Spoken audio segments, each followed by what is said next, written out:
تو گھڑیوں پر جو ہے ٹائم ٹیبل نہیں رکھے گئے، سورج پر رکھا گیا۔ ظہر کا وقت کب تک چلتا ہے اس میں بھی اختلاف ہے، ظہر کا وقت کب تک چلتا ہے؟ آپ گھڑی دیکھتے ہوں گے، اب کے زمانے میں ہمارے بچوں کو اور سب کو گھڑی ہی بتانا پڑے گا، ٹائم بتائیے آپ فکس۔ شریعت میں فکس ٹائم نہیں بتائے گا، یہاں ہو سکتا ہے ظہر کا ٹائم جو ہے 2 بجے سے لے کر 4 بجے تک چل رہا، ہو سکتا ہے کسی اور ملک میں 2 بجے 4 بجے دن ہی نہ نکلا ہو۔ سورج اور چاند سے اوقات معلوم پڑتے ہیں۔ ظہر کا وقت جو ہے اس کو انداز کیسے کریں گے آپ کہ کب تک باقی ہے؟ یہ ایک سدا بہار فارمولہ ہے، گھڑی بند بھی ہو گئی تمہاری، دن نکلا ہوا ہے تو آپ معلوم کر سکتے ہیں۔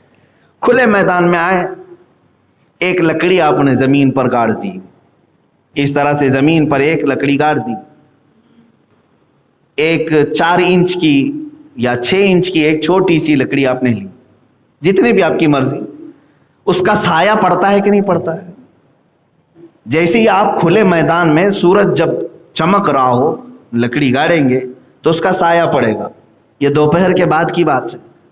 اب دیکھیں سایہ جو ہے کتنا پڑ رہا ہے، اب وہ آپ کو ناپنا پڑے گا۔ میں نہیں ہوں، لکڑی لگائی، اس کے بعد سایہ یہاں تک آیا، کبھی یہاں تک آیا، کبھی یہاں۔ دیکھتے ہوں گے نا آپ، دوپہر کے وقت چھوٹا سایہ رہتا ہے اور کبھی بڑھتے بڑھتے لمبا بھی ہو جاتا ہے۔ آپ پریکٹیکلی اس کو دیکھ سکتے ہیں۔ آپ نے یہ لکڑی لگا کر کے سائے کو دیکھا اور وہاں نشان لگا دیا۔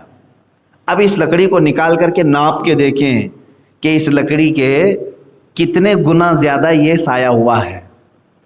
ایک سایہ اس کا اصلی سایہ ہے، یعنی 6 انچ کی لکڑی ہے تو 6 انچ کا سایہ اس کا اوریجنل سایہ، اس کے آگے جو بڑھا وہ دگنا سے گنا کہتے ہیں، یعنی ڈبل ٹربل ہو گیا۔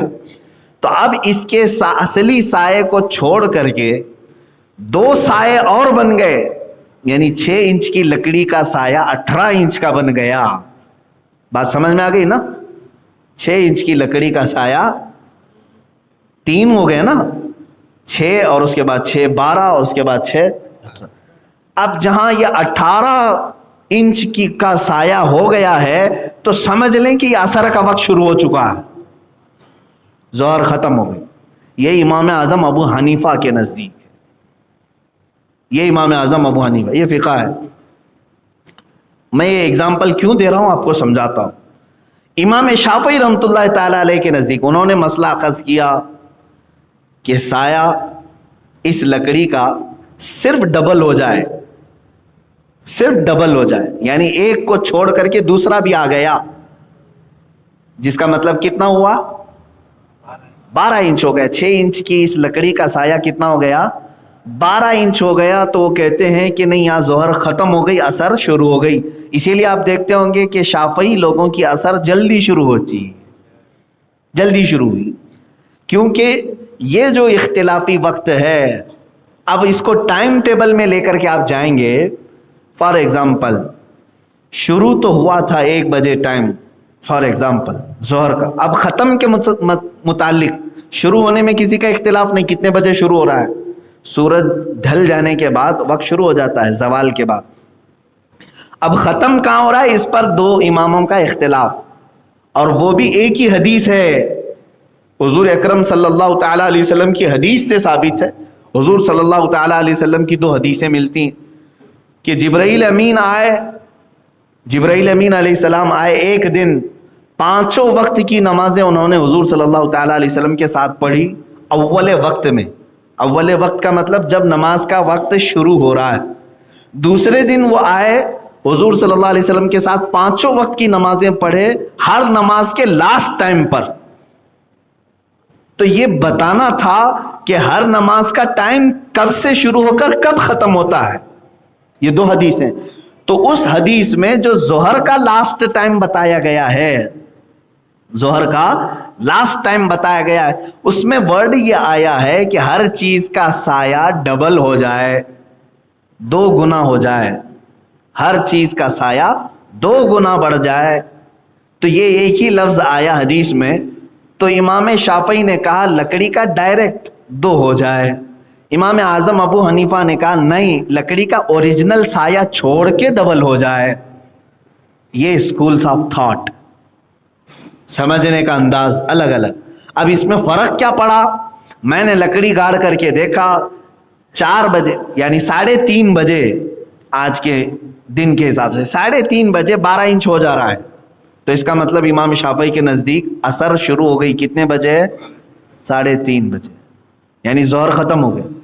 لیکن 4 بجے تک 18 انچ کا ہو رہا ہے. ایک ایگزامپل، 4:15 بجے کے بعد 18 انچ. تو 4:15 بجے پونا گھنٹہ اور گزارنے کے بعد امام اعظم کے ہاں عصر شروع ہوئی. اب مجھے بتاؤ یہ 3:30 سے لے کر 4:15 کا جو ٹائم ہے یہ اختلافی ٹائم ہو گیا.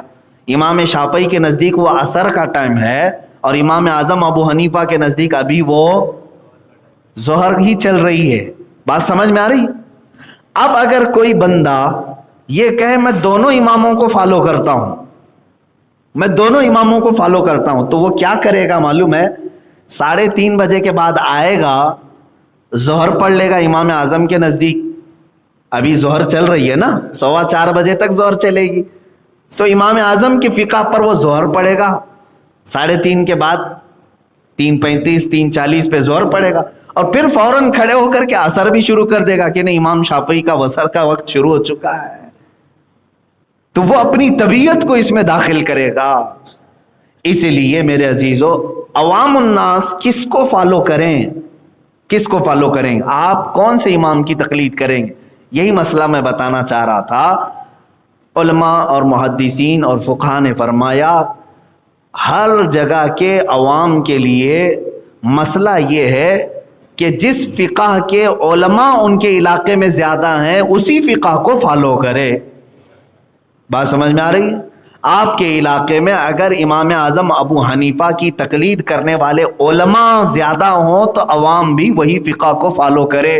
اس لیے کہ تم ڈائریکٹ مسائل نہیں سمجھ سکو گے. اگر کہیں پیچیدگی آئے گی تو پوچھو گے کس سے؟ امام اعظم سے؟ امام اعظم ابو حنیفہ سے پوچھو گے جا کر؟ نہیں، بلکہ تمہارے دور زمانے میں موجود جو علماء ہیں انہی سے سوال کرو گے. آپ اتر پردیش میں رہنے والا کوئی، یو پی میں رہنے والے اکثر علماء جتنے بھی علماء ہیں وہاں سب حنفی ہیں، سب حنفی ہیں، فقہ حنفی کو ماننے والے. وہاں کوئی اٹھا اور کہا کہ نہیں میں آج سے شافعی بن جاتا ہوں، امام شافعی کو فالو کروں، تو اس کی اتنی کیپیسٹی نہیں کہ نماز کے مسائل، روزے کے مسائل، حج کے مسائل وہ امام شافعی کے کہاں سے ڈھونڈ کر کے لائے گا؟ پھر علماء کے پاس اسے جانا پڑے گا. تو وہاں جو موجود علماء ہیں وہ فقہ حنفی کے علماء ہیں، تو اسے ایسے فقہ کو فالو کرنا ہوگا جو اس کے علاقے میں، اس کے زمانے میں جس فقہ کے علماء زیادہ ہیں. اب کیرلا میں جائیں، کیرلا میں تقریباً سب شافعی ہیں، کوکن کے علاقے میں اکثر شافعی ہیں. اب وہاں پر کوئی یہ کہے کہ نہیں میں مالکی بن کر کے رہوں گا، تو مسائل کس سے پوچھے گا جا کر کے؟ علماء سب شافعی ہیں. تو اس کا مطلب یہ ہوا کہ عوام الناس ڈائریکٹ یہ چاروں اماموں کو فالو نہیں کرتے بلکہ اپنے زمانے کے علماء کو فالو کرتے ہیں. یہی قرآن کہہ رہا ہے کہ جب تمہارے درمیان کوئی اختلافی مسئلہ آئے تو اہل علم سے رجوع کرو جو تمہارے زمانے میں موجود ہے. یہ قرآن کا حکم ہے.